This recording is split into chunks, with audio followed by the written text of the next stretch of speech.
स्वागत है दोस्तों आप सभी का हमारे YouTube channel finance made easy में।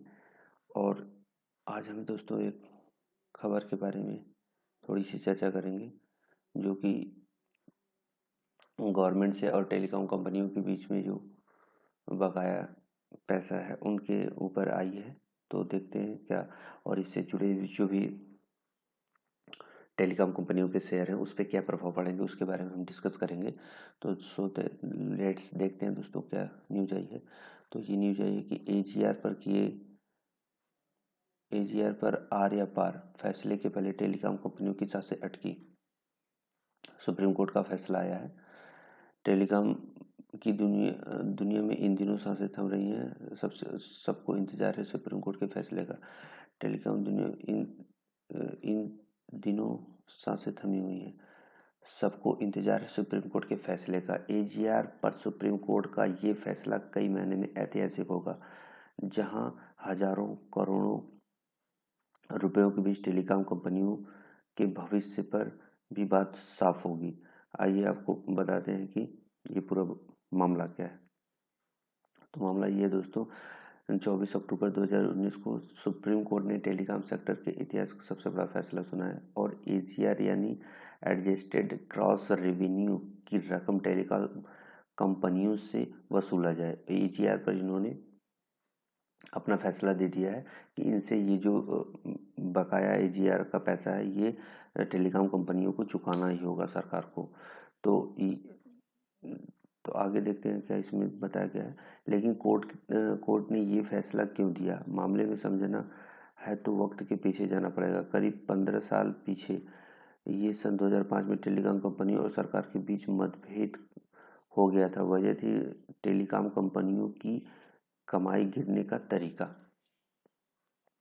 कंपनियों की दलील क्या थी दोस्तों, ये देखते हैं कंपनियों ने क्या दलील दिया था। दलील थी कि उनकी कमाई सिर्फ टेलीकॉम ऑपरेशन से हुई आय को ही गिना जाए, जबकि सरकार का मानना था कि इसमें कंपनियों की संपत्ति, जमा पर ब्याज, किराए जैसी चीजों को भी जोड़ा जाए।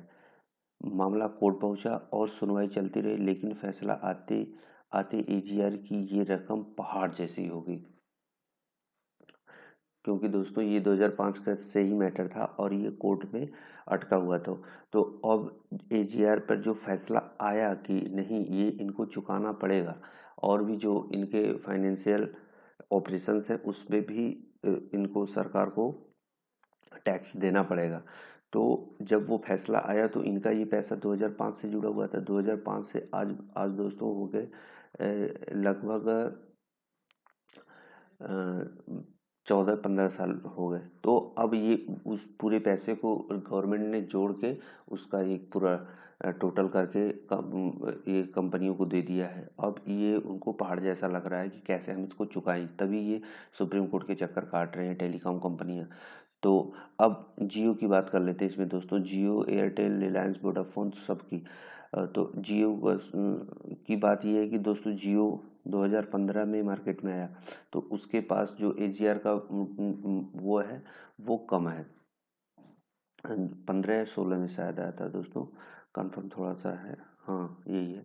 तो अब उसके बाद क्या है कि और जो एयरटेल होगी, वोडाफोन होगी, आइडिया होगी, अब हालांकि वोडाफोन आइडिया का मर्जर है हो चुका है, तो अब इनके ऊपर ये बर्डन ज़्यादा आ गया, इसी वजह से ये इधर उधर की बातें चल रही हैं और सुप्रीम कोर्ट में ये भी चक्कर लगा रहे हैं।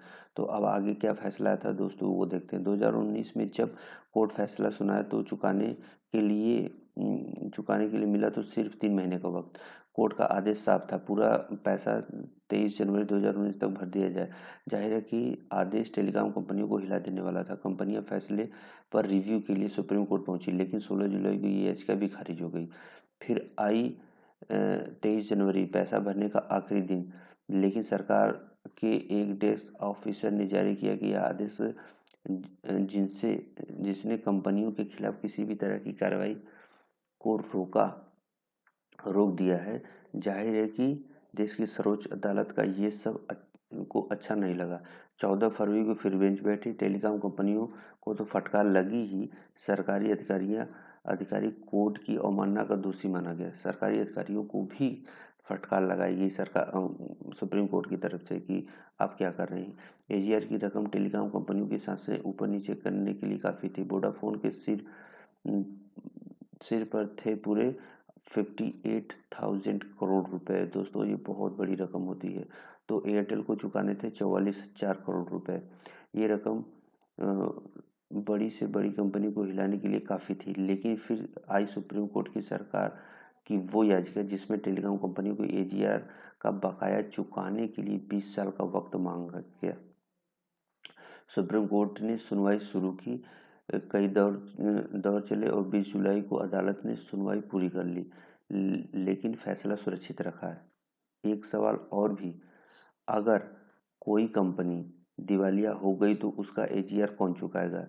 10 अगस्त में इस पर फिर सुनवाई हुई और 24 अगस्त को कोर्ट ने फैसला सुरक्षित रख लिया है। ये सही बात है दोस्तों कि अगर कोई कंपनी जैसे लॉस में चल रही है, एयरटेल और वोडाफोन आइडिया, तो अगर उन्होंने एक पॉसिबिलिटी वो ऑप्शन रखा है कि अगर कोई भी बैंक्रप्सी के लिए फाइल कर देती है कोई भी टेलीकॉम कंपनी, तो उसका पैसा कौन चुकाएगा, उस पर भी इन्होंने डिस्कशन किया। अदालती सुनवाई के दौरान वोडाफोन ने 7,000 करोड़ और एयरटेल ने 18,000 करोड़ की रकम चुका तो दी है, लेकिन अभी भी बहुत बड़ी रकम चुकाना बाकी है। अब सुप्रीम कोर्ट किसी भी दिन इस पर फैसला सुनाया जा सकता है। फैसले में दो बातें साफ जाएंगी। पहली, एक कंपनी को 20 साल का वक्त मिलेगा। दूसरी, अगर कंपनी दिवालिया हुई तो बकाया कौन चुकाएगा। सुप्रीम कोर्ट को ये आदेश कई महीनों में मील का पत्थर साबित होगा, क्योंकि ये देश के टेलीकॉम सेक्टर की तस्वीर को शायद हमेशा के लिए बदल देगा। तो ये दोस्तों बहुत बड़ी खबर है टेलीकॉम कंपनियों के लिए। तो इसमें सबसे अच्छा प्लेयर जो उभर के आएगा मार्केट में वो होगा जियो का, क्योंकि जियो का बहुत बड़ा कोई हिस्ट्री रिकॉर्ड नहीं है और उसके पास एक बहुत अच्छी अपॉर्चुनिटी है जिसका वो आगे आने वाले दिनों में फ़ायदा उठा सकता है। अभी रिसेंटली एयरटेल के जो